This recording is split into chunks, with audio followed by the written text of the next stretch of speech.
9 vacas e un touro de raza cachena máis 2 becerros encárganse en Gondomar de manter o monte limpo para evitar incendios forestais. Son as protagonistas do modelo de prevención de lumes máis ecolóxico. O único que comen así a maiores é unha pouca fariña milla que se lle van dar para que, bueno, o día que tes que movelas de parcela ou de tal, si que te sigan e veñan, pero despois alimentanse co que collen fora e, bueno, si que hai que suplementar algo de erva en algún momento porque, oye, o pasto escasea e por agora o monte non está a pleno rendimento. Ola, como están? Boa tarde. O viño do Ribeiro está presente nas tabernas e casas de Galicia dende hai séculos. Estes días rindenlle homenaxe na capital deste produto en Ribadavia, Xoel. Si, fan Alberto nesta feira do Ribeiro que vai xa pola súa edición número 63 e pola que pasaron durante onte venres xa centos de persoas. Durante esta fin de semana os que veñan ata Ribadavia poderán gozar non só dos mellores viños do Ribeiro, senón tamén de actividades que combinan o viño, a gastronomía e tamén a música ou a artesanía.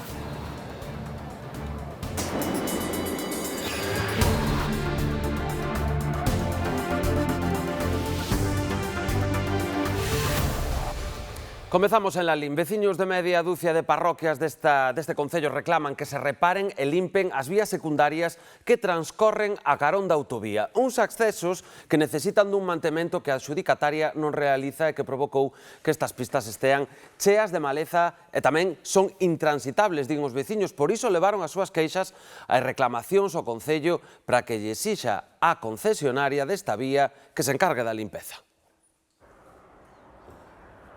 O pasar o río Deza, a autoestrada AP53 entra en Noceda e noutras 5 parroquias de Lalín.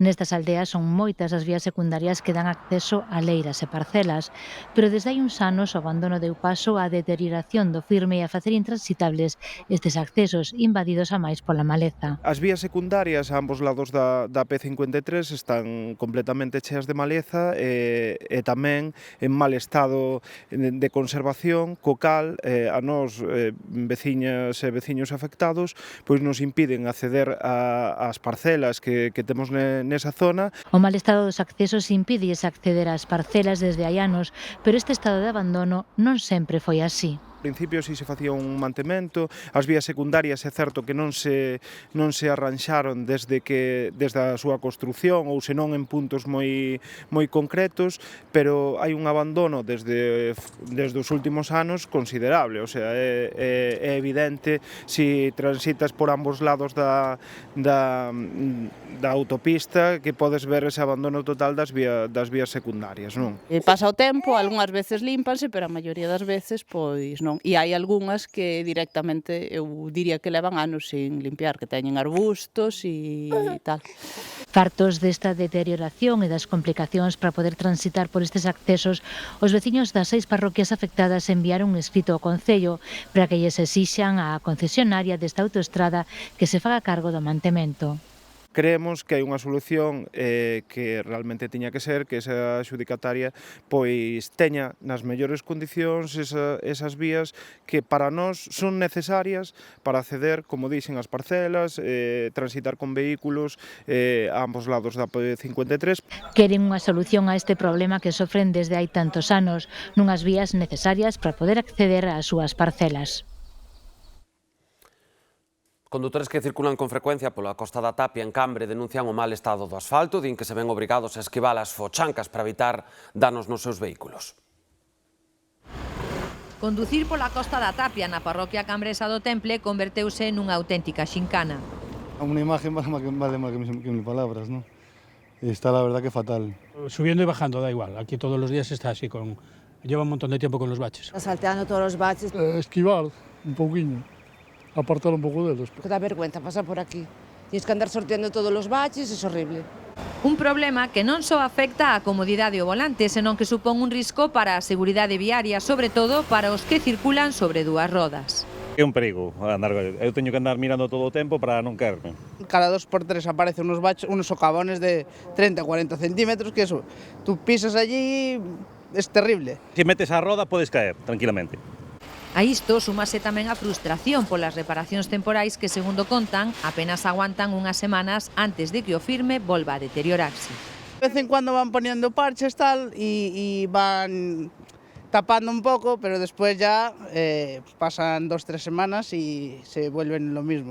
Por todo isto, cualifican esta estrada que vai desde a Ponte do Burgo á Nacional Sexta como incómoda, perigosa e tamén prexudicial para os seus vehículos. Estropeas las ruedas, estropeas todo. Y yo paso todos los días, 4 veces.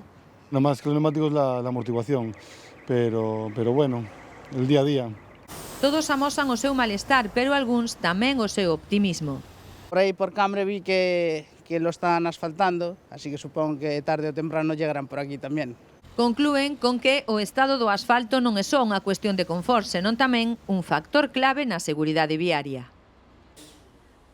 A presenza de xabarís no centro urbano de Rianxo non é algo que sorprenda xa moito a veciñanza que con frecuencia grava vídeos dos paseos nocturnos dos animais.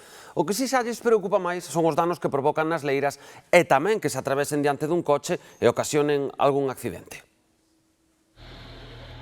Son animais nocturnos e nos seus paseos poden percorrer ata uns 15 kilómetros. Esta manda de xabarís sorprendía os condutores e peóns en Rianxo. Hainos por todo, os xabarín estamos invadidos. Están a libre albedrío. É frecuente a súa presenza no centro da vila e o carón do Porto. A veciñanza teme que poidan provocar algún incidente. Aquí xa levamos 2 anos con eles aquí, así aquí. E non se fai bo deles. Entran por aquí, foronse aquí adentro a horta, tuvemos que cerrar, tuvemos que reforzar todo o alambre, que me levantan todo. Isto non se pode facer nada, non? Tras os destrozos ocasionados nas colleitas, José optou por cerrar a súa horta, pero sabe que os animais andan preto, onte viunos nas leiras veciñas.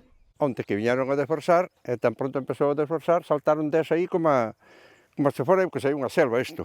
Había grandes e algúns pequenos no medio tamén. Había de todo mezclado. Por onde escaparon? Por aquí abaixo, por aí, e depois ao marchar os rapaz, xa viñeron para aquí outra vez.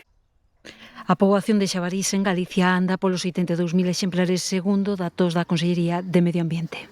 Ahora mismo o que se está planteando é facer batidas por dispersión para alexar un pouco os animais, trasladalos destas zonas de cultivo ou zonas cerca da cidade hacia zonas de monte. Agora que comenzan a plantar o millo, os agricultores temen que os animais acaben coas colleitas.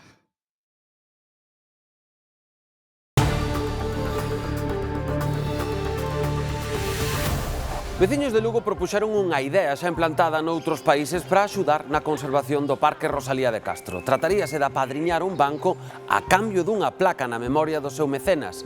De seguido vemos máis sobre este asunto aquí no Galicia Noticias.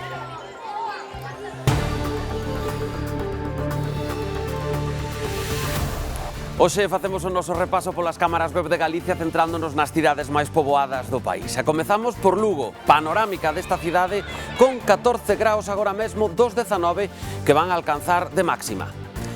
Loce o sol por momentos en Vigo, hoxe van chegar aos 20 graus, hai 19 nestes momentos. Vemos agora a zona do Monumento do Milenio na Coruña. Hoxe nesa zona norte as temperaturas máximas son máis baixas que no resto de Galicia. 18 graus de máxima na Coruña, agora mesmo están a 15. E continuamos no interior da comunidade, hoxe en Ourense, os ceos están cubertos, xa ven, 19 graus. Rematamos en Pontevedra, na cidade do Lere, teñen 17 graus nestes momentos, e na imaxe, se se fixan un pouco, podemos distinguir perfectamente como o sol ilumina partes da cidade por causa desas nubes e claros. É seguro que lembran as imaxes do rescate das vacas no río Miño o seu paso por Taboada. Pois ben, 24 horas despois de rematar o operativo, os dous irmáns propietarios da explotación recuperanse a normalidade. Só morreu unha das 19 vacas que escaparan por culpa do lobo. Iso sí, as que se salvaron perderon as crías que esperaban. Van tardar en esquecer o susto, aínda que a sensación que máis reina nelas é a do agradecemento a todos os que achegáronse ata ali a axudar xa dende o inicio. Loitamos por quitalas, por sacalas para arriba, tal, non había medios, e fomos, ao mellor, xuntámonos aquí entre 25 ou 30 personas, e dicían, vamos, que isto pode ser posible, que isto hai que quitalas, vai ser posible. E que a raíz de eso, que nadie se lastimara na situación que era, na zona que era, o escarpado que era todo, e que nadie saliera ferido, iso é a tranquilidade que máis me transmite. Non todos os días se ve unha vaca sobrevoando o Miño. Este venres a imaxe repetiuse por 9. A petición da Xunta, un helicóptero dos bombeiros de Asturias acudiu ao rescate a primeira hora da mañá cunha misión especialmente complicada. Sí, é complicado porque hai moito arboledo, hai zonas que temos unhas pendientes do 60% e caídas de 4 metros. Esta grande rede fixo de arnés para trasladar os animais. O equipo que en terra formaban policías, veterinarios e membros de protección civil encargouse de envolver cada unha das vacas antes de enganchalas ao helicóptero que as acababa depositando no mesmo prado de onde escaparon o mércores. A razón de 10 minutos por animal, a mediodía ás 9 estaban sans e salvas. Eso quedaba no lugar o cadáver da que se despeñou durante a estampida. Andrés era un home feliz. Todo o mundo puxo da súa parte e dixe, home, é que non podemos deixalas aí morrer de fame. A verdade que solo morrer a unha de 19 foi un milagro, un milagro. Tras día e medio atrapadas, agora toca estirar as patas. Outro rabaño de vacas, pero cachenas, chegou aos Montes de Couso, en Gondomar, para facer traballos de limpeza. Mentre se alimentan de xeito totalmente natural, axudan a frear as especies invasoras e a previr incendios. A iniciativa, que está promovida pola Comunidade de Montes, combina aforro, sostibilidade e tamén produción gandeira directa. Levan apenas unha semana pacendo nos montes comunais de Couso, no concello de Gondomar. 9 vacas, un touro e 2 puchos de raza cachena teñen aquí o seu alimento. O tempo que comen eliminan a maleza. É unha iniciativa da Comunidade de Montes de Couso, coa que pretenden manter limpa a superficie forestal, combater as especies invasoras e axudar a previr os incendios. Temos un problema importante de especies invasoras, non só de eucalipto, sino tamén de acacia, e unha especie que non ten rendimento económico ninguno. E aparte non ten rendimento económico, é unha especie que non nos permite de onde está que outras producións vayan adiante. Entonces, temos que controlar de algún xeito. E non queremos utilizar produtos químicos, eso vai en contra a natura do que nos queremos, e entonces apostamos por modelos sostibles e pensamos no tema da gandeiría. A medida que vayan tendo unha zona limpa, mudalas a outra e facerlle rotar para que vayan limpando e sempre teñan pasto, claro. As reses levan un sistema de pastoreo electrónico e móvense agora mesmo por unha zona de 6 hectáreas, ende que o obxectivo da Comunidade de Montes é que limpen outras 14 máis. Co que comen as vacas calculan que poderán aforrar uns 1.500 euros anuais por hectárea en labores de limpeza. A súa alimentación é totalmente natural. O gandeiro que colabora no proxecto dedícase á venda de carne directamente ao consumidor, sen intermediarios. O único que comen así a maiores é unha pouca fariña milla que se lle van dar para que, bueno, o día que tes que movelas de parcela ou de tal, sí que te sigan e veñan, pero despois se alimentanse co que collen fora e, bueno, sí que hai que suplementar algo de erva en algún momento porque, oye, o pasto escasea e por agora o monte non está a pleno rendimento. A Comunidade de Montes de Couso, en Gondomar, destaca polo aproveitamento integral e sostible do monte, con iniciativas como o cultivo de cogomelos ou de arandos, e tamén con actividades culturais, como o Bosque da Lingua ou a Festa Raxada dedicada á música galega, que van celebrar do 12 ao 14 de xuño. Xusto estes días volve o frío, pero en xeral na primavera, xa saben, soben as temperaturas, que teñen outra consecuencia, que muda tamén a nosa dieta. A máis calor, o corpo pide comidas máis lixeiras, con verduras e fruitas de temporada máis ricas en auga, co fin de hidratármonos. Tomates, leitugas ou cogombros figuran entre os produtos máis demandados conforme van subindo as temperaturas. Ben o saben nas froiterías, onde aumentan as vendas de froitas de temporada, en especial as de carabuña, e máis as verduras frescas, sobre todo para as ensaladas. Pois comprar para facer unha ensalada. E para facer unha ensalada, pois compro leituga, tomate, aguacate, podeslle botar diversas cousas. Colle de todo, pero tomate, espárragos, zanahoria, rallala, cebola. A xente tira máis por ensalada, tomate, leituga e cousiñas frescas. E o melón, incluso a froita de oso, que estaba a xente moi ansiosa porque chegara, pepino e todo eso tipo de ensalada, véndese muchísimo máis que se vendía anteriormente. Segundo os expertos en nutrición, a explicación deste cambio na dieta ten como principal obxectivo unha maior hidratación do organismo.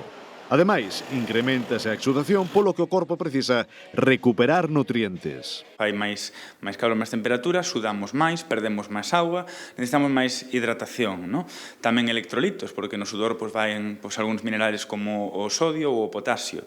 Entonces, alimentaciones ricas en vegetais, sobre todo en hortalizas e froitas, aportan principalmente ese contido de auga e de electrolitos. A ensalada admite un pouco de todo, desde leituga, tomate, espárragos, eu incluso lle boto un melón, bueno, un pouco de todo así de fresco, adáptase a todo a ensalada.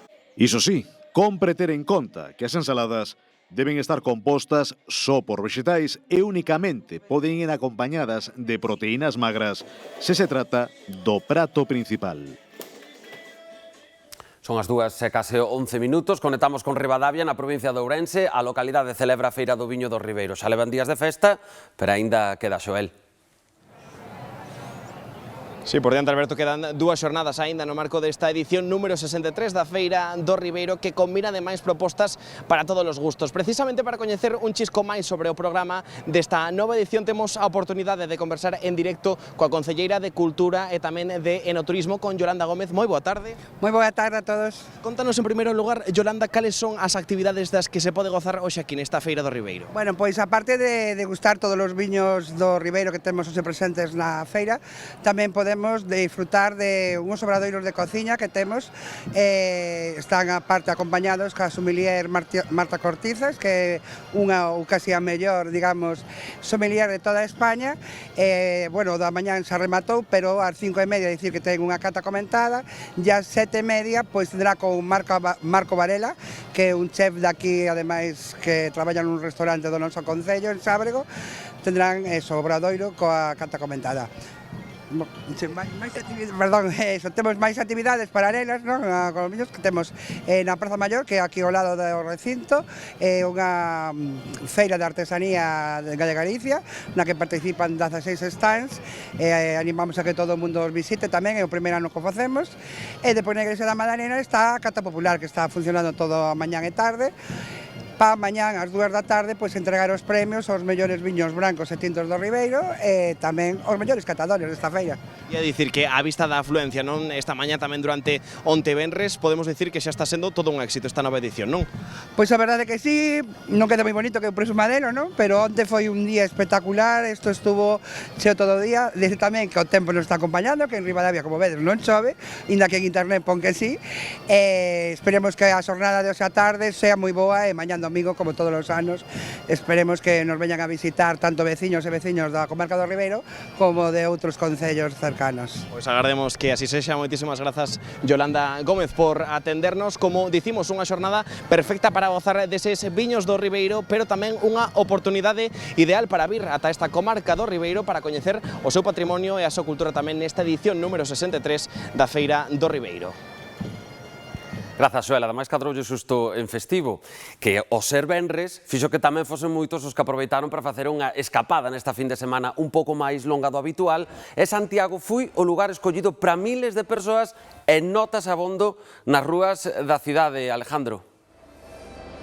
Sí, Alberto, pois ata hai uns minutos esta Praza do Obradoiro era un auténtico fervedoiro de xente, pero a chuvia fixo algo de efecto disuasorio. Aquí en Galicia, para estes días de descanso, a ocupación rolda aproximadamente o 60%, boa parte das reservas son de 2 noites e cun prezo medio por habitación duns 80 euros. Turistas, sobre todo nacional, aínda que o 20% de toda esa xente que nos visita é estranxera. E que veñen buscando? Pois, sobre todo, plans nas cidades, unha boa opción Santiago de Compostela, tamén, por exemplo, Coruña ou Vigo. Plans máis urbanos que se conxugan con outros máis de relax, como por exemplo estancias en balnearios ou tamén na natureza. Hoxe tamén podemos comprobar que son moitos os que aproveitan estes días de descanso para realizar o Camiño de Santiago. Unha ponte, a do 1 de maio deste ano, que está marcada por ese peche da terminal de Lavacolla que obriga aos visitantes a desplazarse ata os outros 2 aeroportos galegos, e tamén marcado polo tempo revolto, pero xa vos decimos que eso non desanima a ninguén e son moitos os que se achegan ata puntos como este para gozar de todo o que ofrecemos aquí en Galicia.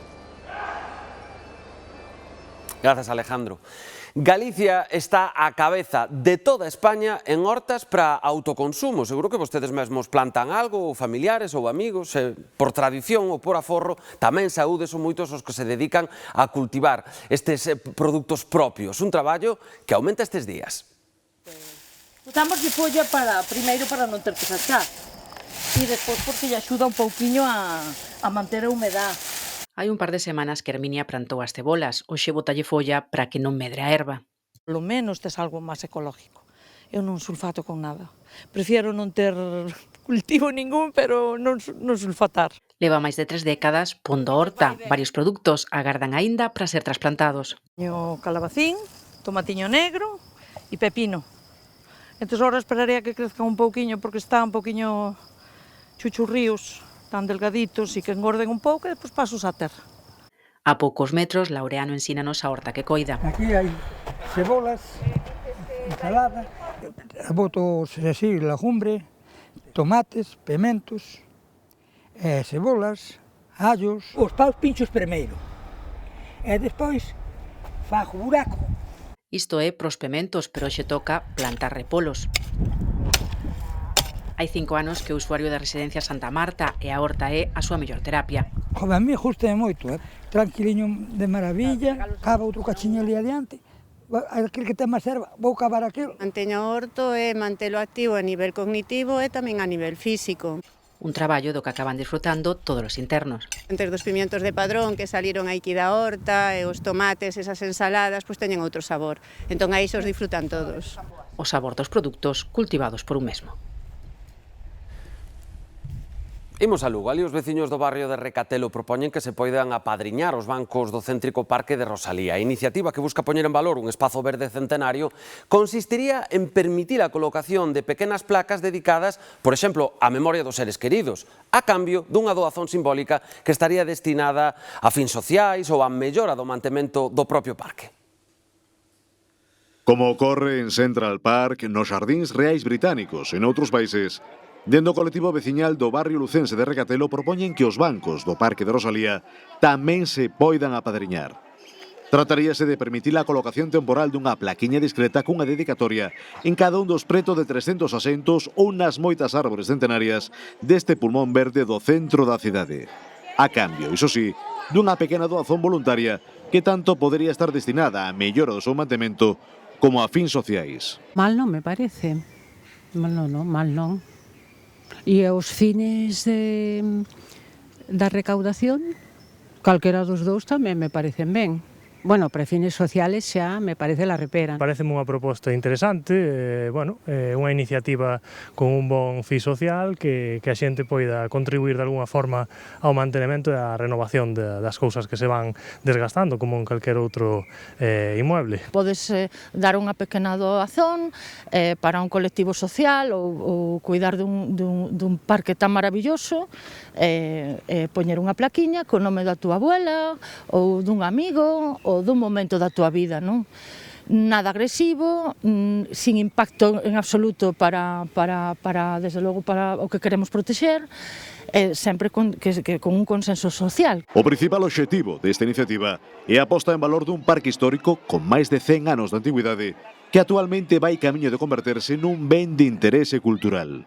Quérese, ademais, fortalecer o vínculo entre a cidadanía e este tesouro botánico e escultórico polo que pasaron xeracións de lucenses. Todo o que seña mellorar todos os elementos do parque, a conservación, a naturaleza, todo este ben que temos un privilegio co Parque de Rosalía, pareceme estupendo. Máis importante incluso que a placa, que a taxa que fora poñer o Concello, que ten que ser el quen o dirija o tema, se quere facelo, máis importante que eso, pensamos que protexer este espazo verde, non tan peculiar. A proposta, que está aínda pendente de aprobación por parte do Concello e de Patrimonio, podería extrapolarse a outros espazos verdes de Lugo, como é o caso do Parque da Milagrosa. Pois con esta iniciativa despedímolo Galicia Noticias, grazas por seguirnos e quedan agora xa coa previsión do tempo en Noelia Rodrigo. Nos volvemos vernos mañá, que pasen boa tarde.